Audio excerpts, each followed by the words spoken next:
In a year of momentous happenings, 1997 was a year of justice, mourning and technology. France's Jacques-Yves Cousteau, who had revealed to the world the mysteries of the ocean's depths, was laid to rest on land rather than buried at sea in the Navy tradition, according to his widow Francine.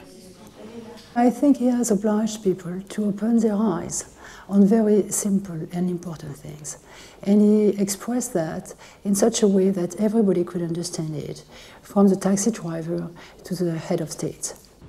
On the 31st of August 1997, the English Rose, Princess Diana, died tragically after a car crash in the Pont de l'Alma road tunnel in Paris.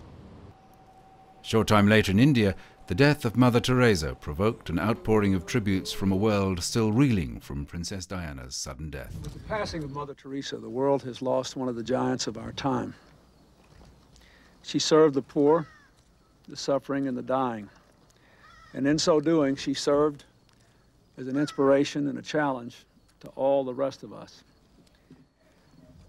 With the power of her humble and unconquerable faith, she touched the lives of millions of people in India, here in the United States, and throughout the world. In Paris, self-proclaimed professional revolutionary Carlos the Jackal was brought to trial for the 1975 killing in Paris of 2 French secret agents and a Lebanese informer.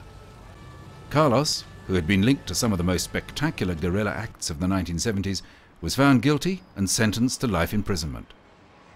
In space, the orbiting Russian Mir station suffered from the effects of a fire and a collision, whilst the brightest comet event in history graced our skies.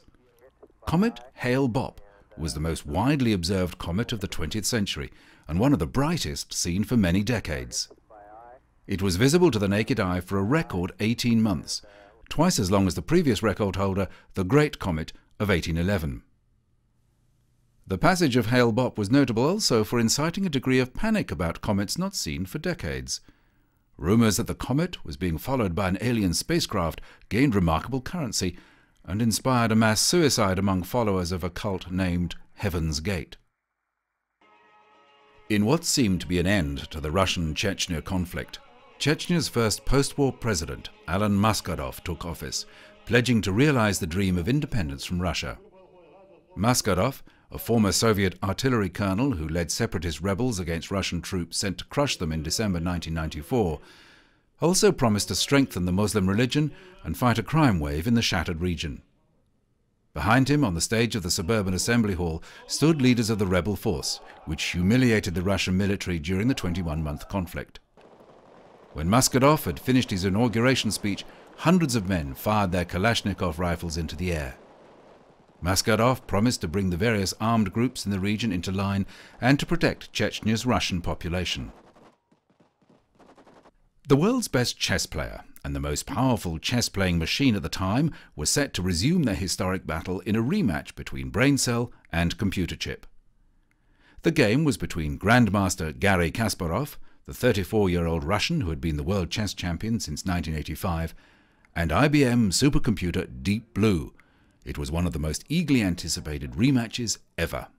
The rivalry had begun 15 months earlier in Philadelphia, when Kasparov defeated the machine over 6 games after a stunning loss in the first. Kasparov thought Deep Blue would be tough to beat, but he was confident that he would win.